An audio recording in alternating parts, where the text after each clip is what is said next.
J'ai eu l'occasion ce matin d'intervenir à une conférence Grant Thornton sur la recherche médicale, enjeu particulièrement important. Et en quelques mots, j'ai souhaité insister sur la nécessité probablement d'un plan Marshall de la recherche médicale en France.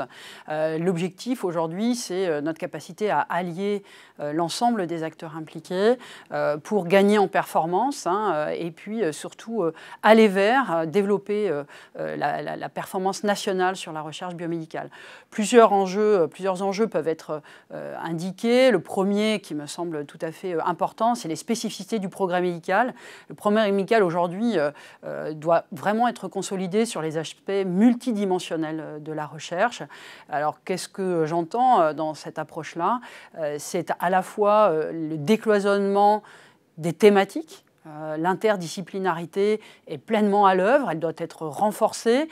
C'est le décloisonnement des acteurs, les capacités à travailler ensemble, à structurer des démarches communes, et puis le décloisonnement des métiers qui va de pair avec l'interdisciplinarité. Mais aujourd'hui, l'évolution de la recherche biomédicale interroge et interpelle sur l'association, évidemment, des chercheurs, des médecins, des biologistes, mais aussi des biostatisticiens, des experts de l'éthique, des climatologues, etc. Et donc ces enjeux du progrès médical doivent aussi évidemment être mis en miroir de la nécessité d'une gouvernance de la recherche qui a probablement nécessité d'être renforcée, d'être structurée avec des acteurs, alors au sein d'un CHU tout particulièrement, le vice-président recherche au sein du CHU, associé au doyen évidemment de l'université, en collaboration avec les structures supports, pour que effectivement ces acteurs-là forment une gouvernance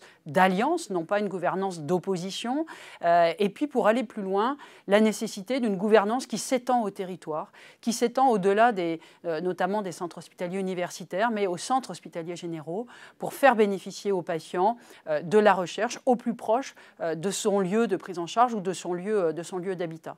Alors tout ça, évidemment, en termes de progrès, en termes de gouvernance, n'a de sens que si on a des hommes et des femmes qui sont mobilisés, que si on a des hommes et des femmes qui ont envie de rester à l'hôpital, qui ont envie de s'engager dans la recherche, quel que soit leur métier d'appartenance.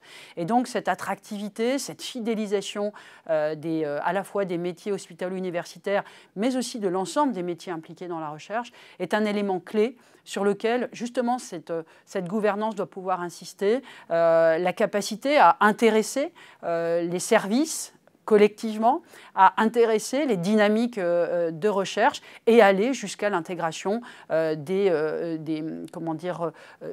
besoins d'accélération des innovations, d'incubation, d'extracteurs d'innovation au sein même des établissements pour permettre aux professionnels, jeunes ou moins jeunes, de pouvoir consolider et pérenniser cette recherche biomédicale.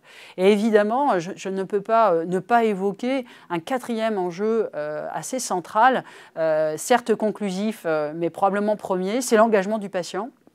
L'engagement des patients dans la recherche. Le patient doit être impliqué en amont de la recherche.